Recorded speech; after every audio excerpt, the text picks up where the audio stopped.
insight. normal part of Other things worth church life. mentioning in, Really in good those insight. sections. Other things worth mentioning in those sections. Well, let's dip into some questions. Why don't we do that? Let's look at page. Well, let's dip into some questions. Why You don't got we your do book that? with me. Turn to page. Let's look at page. The first page would You be. got your book with me. Turn That to would be page XXVI. The first page so that would be 26. That would be XXVI. right before page 1. So that it would can be kind of 26 confusing in the preface. First question. Right before how page 1. has That can singing be kind of played a confusing role in the in your preface. spiritual First development? question. Does anyone wanna take How has singing played a role offer in your something spiritual development? on that? Does anyone How take has a- singing played a to role offer in your something spiritual development? on that? How has singing played a role in your spiritual development?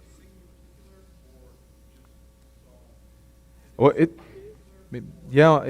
the question is like, how has singing played a role in in your spiritual question is, development? So I don't think it's just how words. has singing played a role I in think it's singing your in general. spiritual development? So I don't think it's just words. I think it's singing in general.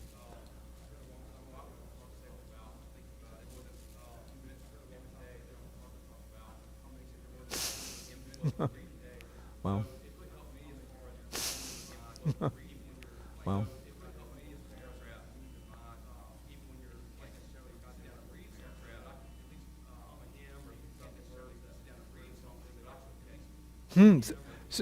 So it's a way of, like you said, renewing your mind. Great. Great. So it's a way of, like you said, renewing your mind. Great. Great. Sure. Sure. Oh, absolutely. Oh, absolutely.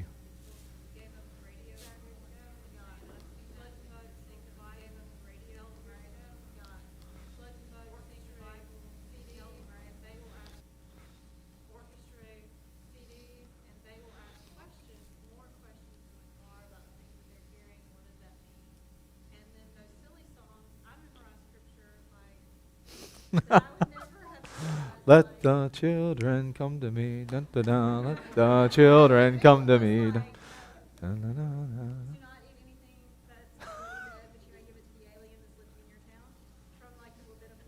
Right. Yeah.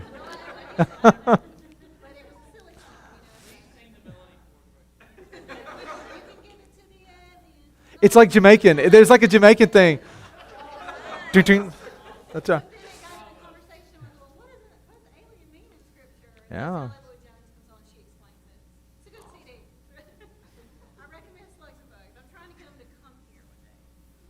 Yeah, they're really good.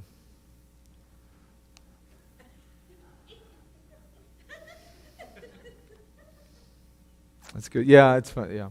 Fun. Sure.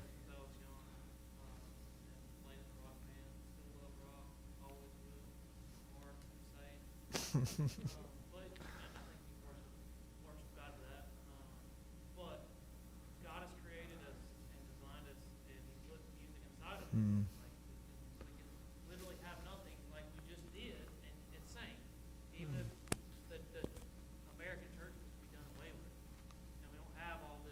Hmm. Hmm.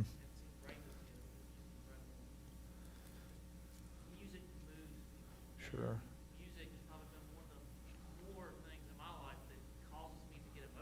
Hmm.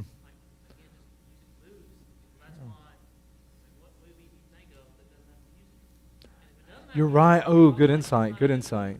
Yeah. Sure. Hmm. Yeah, that's a good insight. Right. Hmm. Great insight. I think for me, I think singing enables me to enables my soul to give voice to holy affections in a way that words don't. So whether it's like lamentation or joy, that sort of I think my soul experiences those emotions fullest in song in a way that it doesn't with just the written word. Anyway, great thoughts on that. I think we all agree it's a pretty powerful medium for spiritual development. Next question. Can you recall an example of a memorable occasion where you enjoyed singing in church? What about that event made an impact on you? It's a memorable occasion. And we can, I think let's expand it not just from this church, but to any church. I'll use the example for me that's most powerful to me is that in 2008, we went to Together for the Gospel when that was just starting. Did y'all, have you been to that? Okay. I've never heard that many men sing loud ever.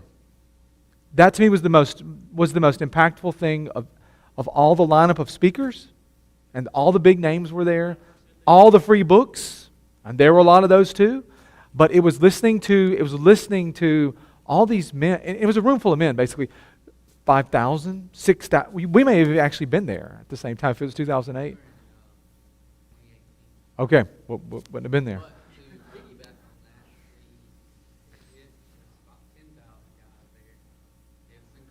It's I've never been a part of anything like that, but we, went out. It's in a stadium, so we went out into the area where they had some of the concession stands, and we sat down, and there was a lady there, and she's like, "Look, I work at this stadium. I work at the stadium where the Cleveland Cavaliers play." hmm. And she's like, "I've heard every kind of concert, sporting event, anything you name is taking place in this building." She's like, "I'm not a believer, I'm not Right. a Christian." And she's like, "When y'all were singing a while ago," Hmm. she's like, "That's one of the most powerful things that I've ever heard in my life." Sure. And we were able to sit and talk with her Wow. about that. Very cool. It is incredible. Yeah, that would be one of those moments that are just hard to forget.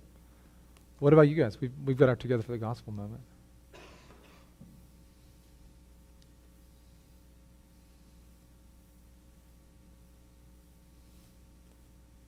I've heard John Piper preach about how important congregational singing is to him because he has come into worship with his heart and his mind elsewhere, and to hear the person next to him, sinners, brings it back. And I've had similar experiences where, I'm dragging people to church, and we're late or whatever, and I'm really distracted, or I didn't get lunch ready or whatever. And when that singing starts, it is like it's a call to my heart to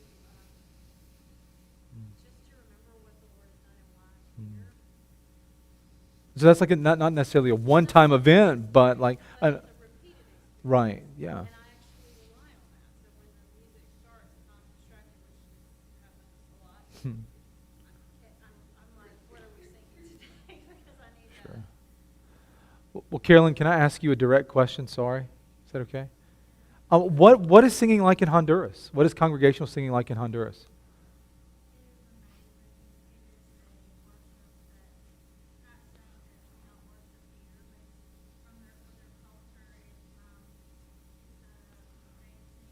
Hmm. Hmm.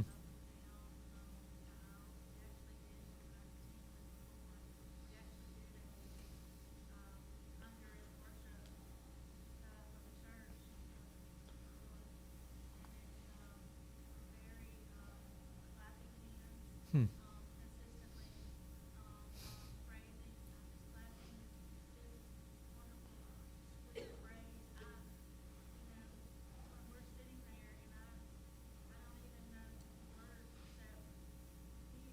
Hmm.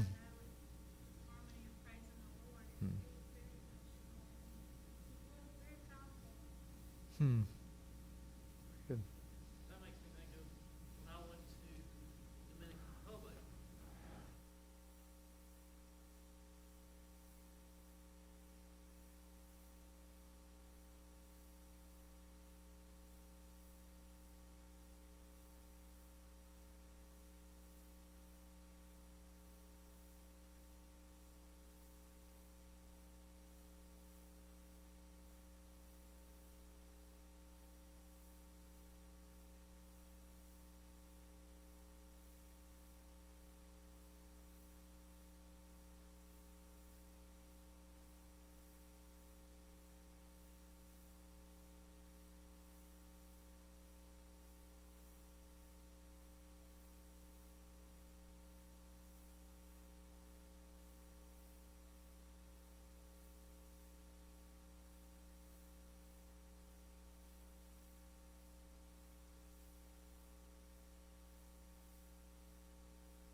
Maybe Revelation 7 picture of the finish line, right? Where all languages, people, nations, tongue, worshiping around the throne. Question 3, are you quick to assess the music in your church by style, performance, and stage, or by the quality of congregational singing? So that's sort of an interesting question. I think that's one of the benefits of a book like this, written by people who do worship, is to ask questions like this. And I thought if you have read the intro, they really focus on congregational singing is the thing, not these other things. And so I thought that was an interesting question. Are you quick to assess the music in your church by style, performance, and stage, or by the quality of congregational singing? It's kind of an either or. It's certainly easier to do one based on sort of the former, right? Because we all come in here with certain taste, certain styles, those sorts of things. Do any of you have any thoughts on number 3, on that issue, about how quick you are to assess music by one set of criteria or another?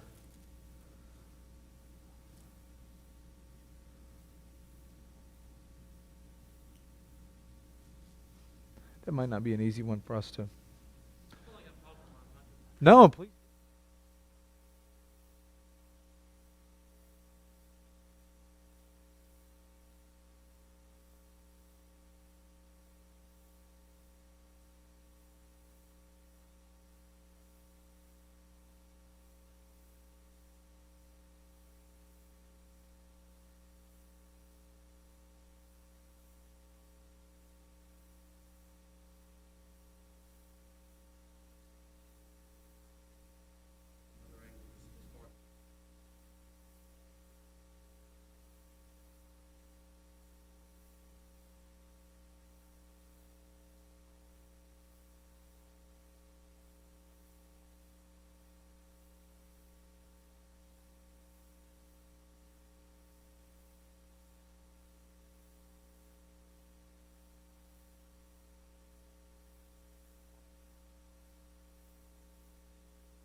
That may be helpful, maybe it's not. I think the Lord looks at worship services different than we do. The Lord is surrounded by sinless beings who probably can sing on a level, and do sing on a level that is far beyond our ability to even appreciate. Right? So I think that's probably true. And so when He looks at what we can do, even talented musicians, I don't think He's impressed. I mean, Jubal was a good musician. He's the first, right? So what matters to the Lord about what we do here when we worship? And I think that's a good question to ask. I mean, of course, we want to be excellent in the way we execute things, but there is heavenly execution on a level that is literally flawless. Right? The seraphim, flawless musicians. So I do think we can sort of get, if we struggle with the critic spirit in that sort of way, I don't think the Lord is terribly impressed by whatever it is, whether it's the London Philharmonic, if they're playing the Handel's Messiah. I mean, I think He cares more about the hearts of those who are participating, not the technical musicianship of those folks. So anyway, maybe that helps, maybe it doesn't. But anyway, yeah, that's right. But I think many folks can sort of, this isn't my taste. This wasn't executed as awesomely as I might like it to be, and I can just sort of imagine the Lord, in a holy way, snickering at our idea of execution when He speaks the universe into being. He sings things into existence. So, I think the heart focus there is it's hard to focus on those sorts of things. Number 4, what is your desire for singing in your church? Kind of a personal question in a book, given that we're having this study in our church. But I think it's okay to ask that question. What is your desire for singing in your church?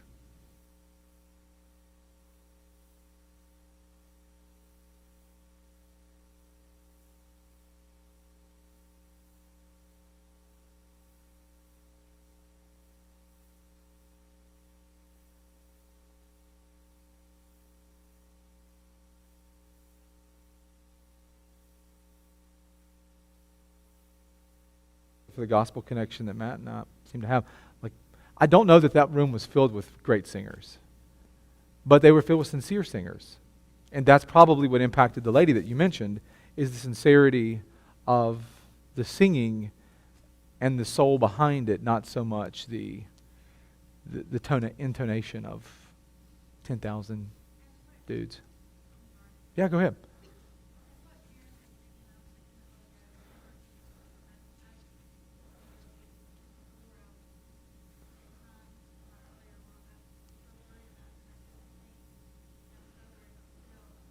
Hmm.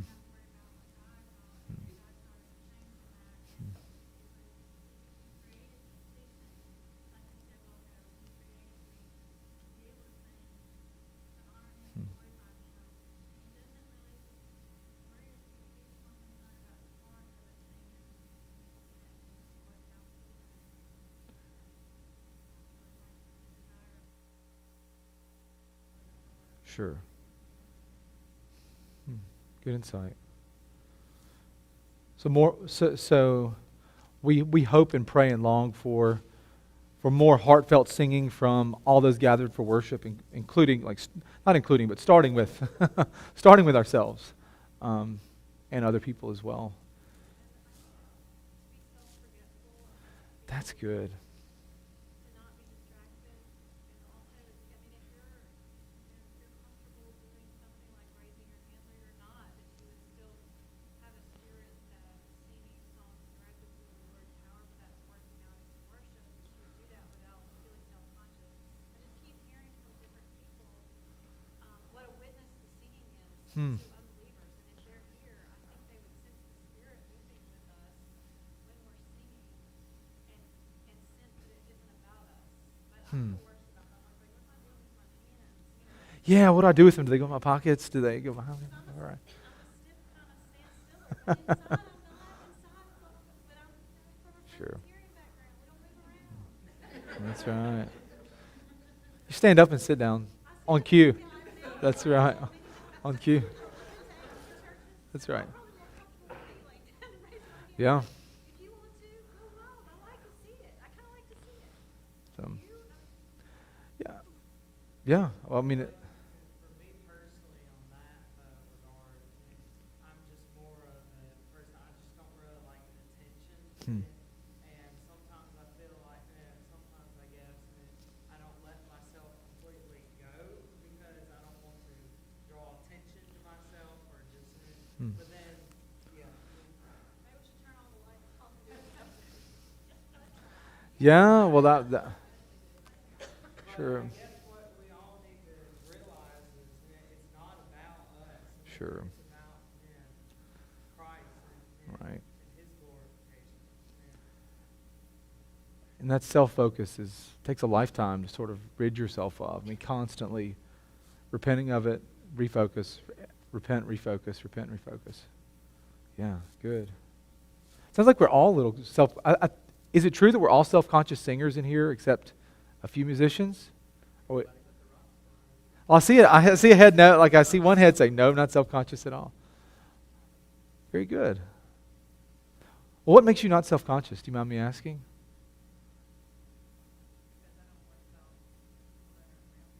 Oh, good.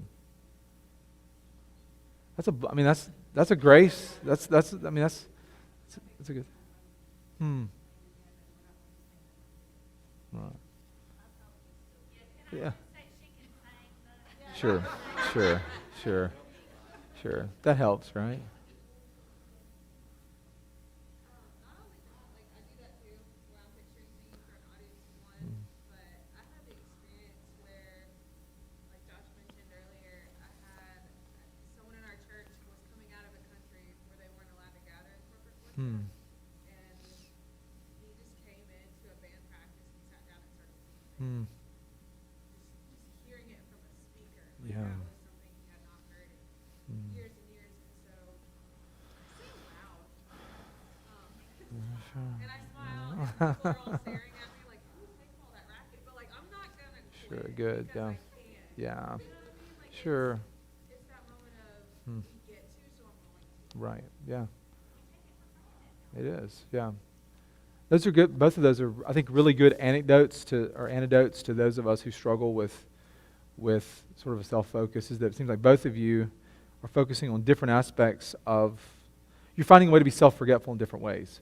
So you as the privilege, and you as the sort of a different sort of focus altogether. So like almost in those are both helpful things that we can use. Imagine if you couldn't go to church for a year. That's a reality for a lot of people in the world. I bet you wouldn't care so much about how you sounded the first Sunday back after 52, like not being able to go. So maybe bringing that mentality to it, and also just imagining worship in the new heavens and new earth. That would be another, because that's going to be like physical too. It's not like just my soul breathing great spiritual thoughts, but it's going to be a glorified version of this with real vocal cords, better tuned, I'm assuming. So, chapter 1. Let's look at those questions on page. How are we doing on time? We doing all right? Yeah, we're doing okay. Can you recall your earliest memory of singing? How did it make you feel? I can't, so I won't. Anybody remember the earliest memory of singing? And how did that make you feel? No, I mean, that's question 1 on page 11. Can you recall your earliest memory of singing? And this chapter is all about God creating us to sing.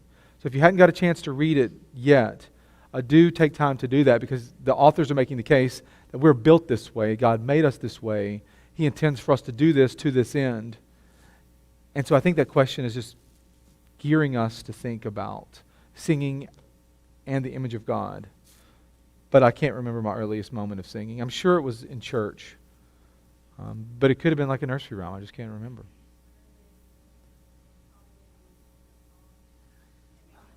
There we go. There we go. That's right. You better clean up. Oh, you got to get. Probably my earliest time singing would probably be, I guess, the times I would kind of go on and off singing as younger in church. But also at one time I did take singing lessons. Oh, really? From a teacher,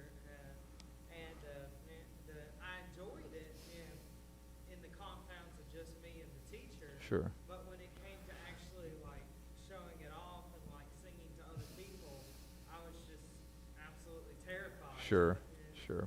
And so Hmm. I guess it's just kind of weird how I don't know. I guess it just goes back to that not wanting attention. Hmm. Thing. I just prefer it to just be, I guess. Right. Let's look at number 2. That might help. I think that might be a more profitable question for us.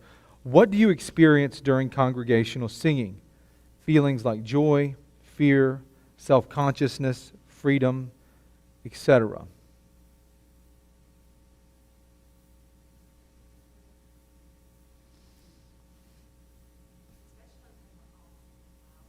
Hmm.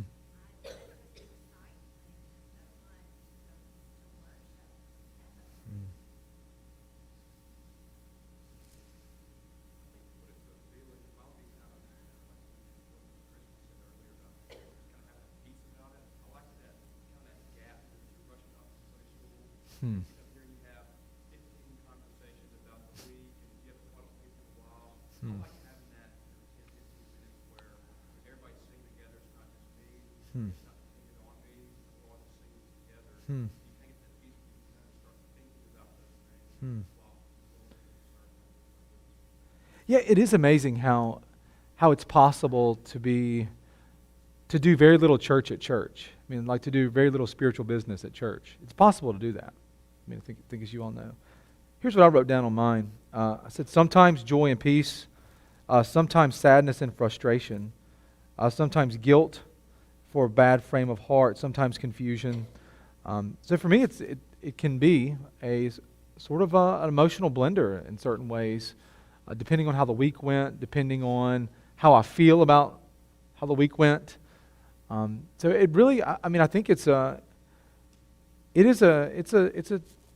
it's an unusual time. It's the most unusual time of my week, probably, in the sense that I experience a number of emotions, like sometimes simultaneously, sometimes successively, or whatever the case may be. But it really is. I do oftentimes feel joy and peace. Other times I feel sadness or frustration at my cold heart or my bad frame of mind, or guilt. You know, it is. I mean, there's an accountability to singing in one sense, because it really checks. You know, if I've been sort of letting the reins out on certain sinful tempers or attitudes or whatever, like I'm going to have to come sing before the Lord with His people on Sunday. And there's some honesty there that sometimes I don't like. And so it can cause sadness or frustration, hopefully leading to repentance and renewal. And but all those, for me, all those things come sort of sometimes at the same time, sometimes in different order. But that's just me. I've been on stage and cried before. The conviction hit me. It's not judgment. Hmm. I heard in that same thing that I was listening to from Piper congregation, he was talking about singing these hymns that do convict, or even the ones where the writer is confessing to thoughts and beliefs maybe we haven't even aspired to yet. Hmm. And one of my favorite ones, and we've sung it here, is the Henry Light hymn, Some Are Called to Taken. And it sounds like, oh gosh, I could never be like this guy. Right. Like the way he puts it and the way he's saying, Come disaster, yeah, right. in thy service pain is pleasure. But, Piper was saying that actually singing those hymns does give us something to aspire to as we walk, as we need to mature, Hmm. and we need to continue to grow, and that hope is there. And I've even, like, some of those lines in that hymn especially, I kind of mumble because I'm not sure I want to. I'm not, am I really inviting that? Disaster? But, like the end of this other hymn I was listening to yesterday, just kind of chants over and over, often sorrow, often woe, onward Christian, onward go. I don't really want that, but Right. I mean, I need that kind of encouragement Hmm. that other people are walking that same often sorrow, often woe, Yeah. and going on. So I don't know, there's a hope there, but also like a call to grow. Yeah, like it reorients, I think, or that hymn in particular, because it's hard with sincerity to invite those things. Explain the periodic frustration part of the, sometimes maybe feeling that, and I don't really have any experience in that. So you want to pry into my soul on that one? Okay, yeah. So no, yeah, no, I'll be glad to. No, I'll be glad to.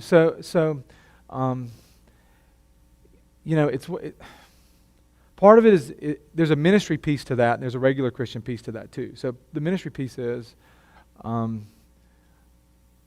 the end of a week, I will have prepared, a Sunday morning sermon, a Sunday evening lesson, and sort of one of the frustrations is you sort of get to church and experience, or get into worship and think, man, I really should have taken this in a different direction, or you know what? I don't think I've got enough application for you guys, and so I'm afraid this is going to be an information dump, and so like then that internal conversation begins with, okay, did I do this right, Lord? Was I not sensitive to your leading in this way? And then comes, oh yeah, and I'm supposed to be thinking about what I'm doing, and worshiping the Lord with my whole heart, and so that's like from frustration to guilt. And so that starts this thing, and then it's this. We want to get into the emotions of this. Then it's sort of like a sense of inadequacy, a sense of like doubt about what I mean. Like this can sort of go right. This is how this works. It can kind of go, and usually, and the Lord helps me to sort of pull out of that and to trust His providence over the course of a week or something like that. So that would be sort of the pastor piece of that. But the ordinary, like life as a regular Christian, like I think to myself, oh, another week's gone and I didn't do this. Another week's gone and I didn't say this. Another week's gone and I'm a week closer to heaven and I'm really still struggling with the same old thing. And, I should have reached out to this person. why am I still struggling with this? Why am I so tired? Yeah, like there's all these other things just start kind of. So for me, those frustrations don't separate themselves in my heart. They all work together. So it's more of a conviction. Sometimes, but sometimes it's just utter frustration. Like, if you get a bad night of sleep, like, if I don't know if and when you have children, I think you'll get this. But there's nothing like successive nights of bad sleep to make it hard to focus on anything in the world. And so that's a frustration, like having to keep like pushing myself back into the moment and not out of just that sort of thing. So that can be frustrating. See, making. That's right. Come disaster, scorn and pain. Right. No. Yeah. So anyway, it's not their fault. It's me. I don't sleep good anymore. I don't know why, but I do. No, I've sort of like popped the hood. Anybody else want to share about the experience you have during congregational seating? Fear, joy, self-conscious, freedom. What kind of practice might your church do to help members feel more confident, less self-aware, good, and more engaged in hymn singing?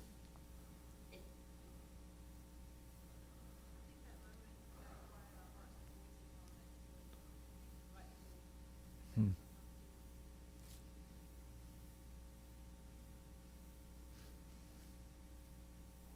What helps me with practice, that kind of helps me, is as far as what things I'm focusing on is really just a mindset. Hmm. It helped me to focus on, I saw how much theology Hmm. is at the end of those Hmm. there's practical application for those things that I can use throughout the week. So singing those good hymns that are rich in theology really helps me focus on those. So does that mean you like study them or read them or think about them before you come? I actually have started doing that, so noticing that they're not. It's not about, well, that sounds really good. Or I used to only think about who was singing.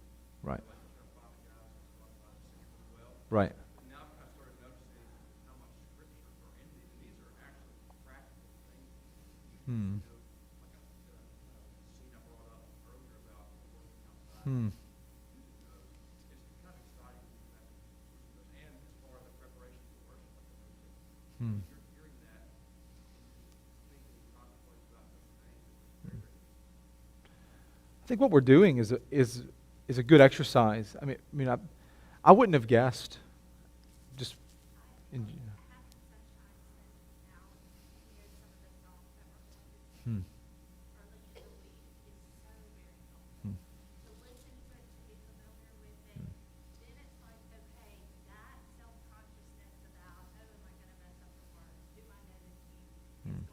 Hmm.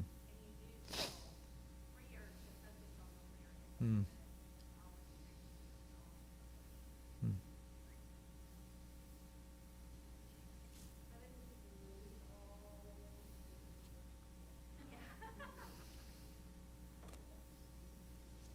I'll also say just singing often. I think you're right. That's a good. Matter of the gathering, so it's something we did, and that has not been common at Cleary. Every time I teach, we sing. Yes. I mean, like, Singing it's going to regularly. happen. We would sing on Sunday, Sure. Sunday evenings, and some other gatherings. Yeah. Like our small group we do on Sundays, we start singing, and that's a much smaller group. Sure. You're going to hear one another. Right. One another's voices, and we really could care less in that setting. The first few times you're like, okay, this is kind of awkward, but then you're like, this is just something we do now. We just Yeah. sing, and it's beautiful. We just gather together, all sing, and no matter if it's 5 of us or 10 of us or Hmm. whatever gathering we do, we have to have that instrument like we just did at the beginning. Sure. Pull out a hymn and somebody say, all right, we're going to start singing this. Hmm. That's a song that I'm familiar with growing up.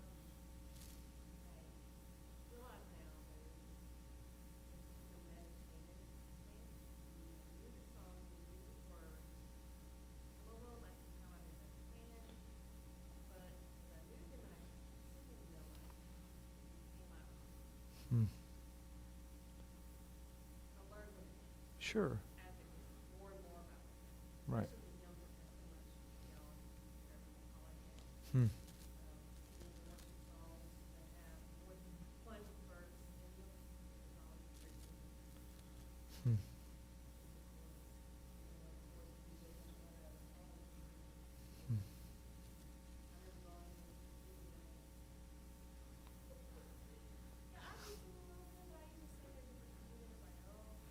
Sure.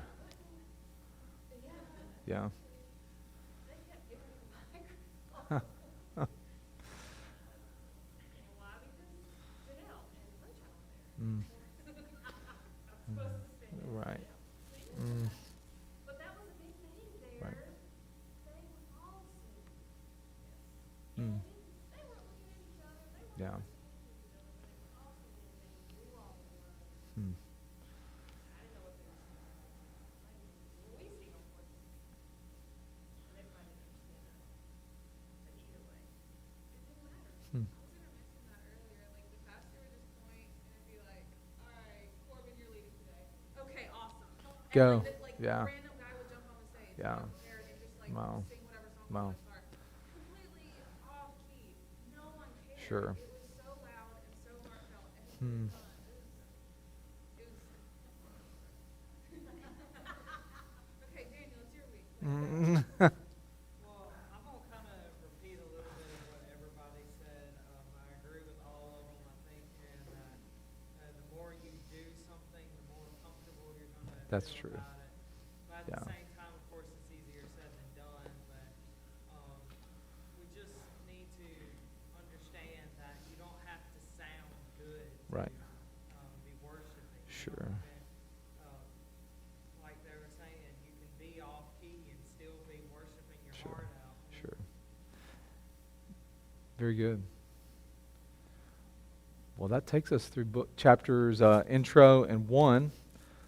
Any final thoughts, theories, or questions?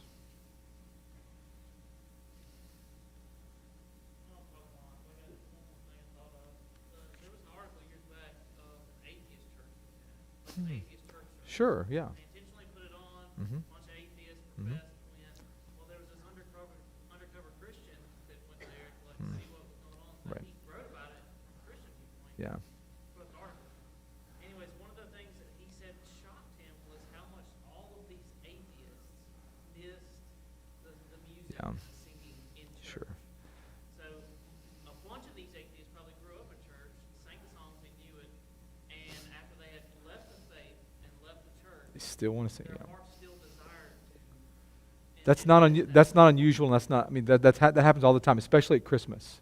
So that you'll have agnostic or atheist Christmas service where they'll get to sing together and sing Jingle Bells and things like that.